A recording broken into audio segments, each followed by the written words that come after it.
Hi, I'm Dr. Keith Johnson. I want to read from you Proverbs, the 11th chapter, the 24th and 25th verse. There is one who scatters, yet increases more, and there is one who withholds more than is right, but it leads to poverty.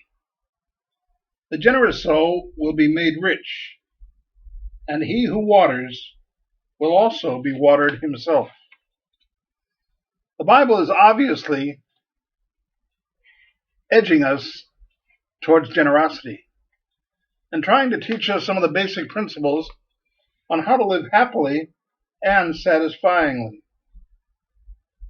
When I was young, ages ago, I think about 1,000 years, I was sitting in my dad's shop one time. He was a locksmith in Chicago, and he had a busy thoroughfare where everybody was walking by and the elevated drove by, and it was a fun place to be because there was so much activity. So I could sit at his desk in the corner as he stood behind the counter and waited on customers. Eventually, I learned to cut keys. But every now and then, somebody would show up that would spark my interest. And in this case, it was a young boy, approximately my age, maybe a little older.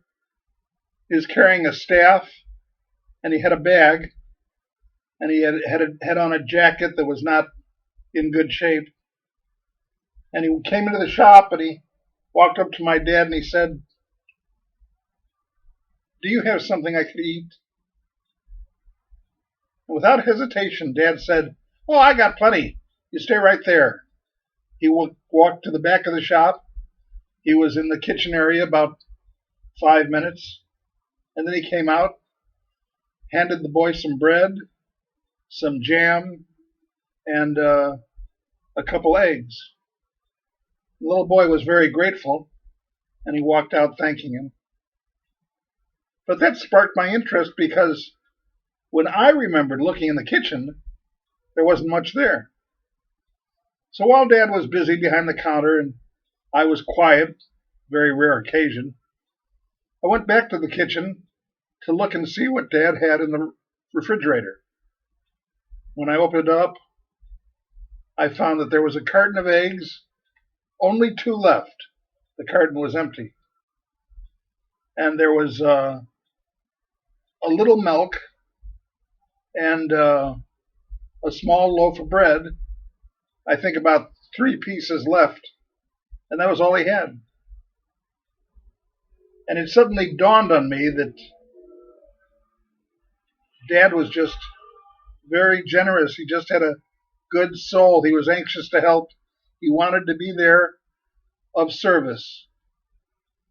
And I went back to the shop and sat down at the desk again, and I said, "Dad, I took a look at your refrigerator. You don't have much food back there." Dad said, "Son, I got all that I need." My dad was one of my best friends. I didn't talk to him enough while he was here. But one thing that I noted about that encounter was that Dad had a generous spirit. And that's what the Bible talks about.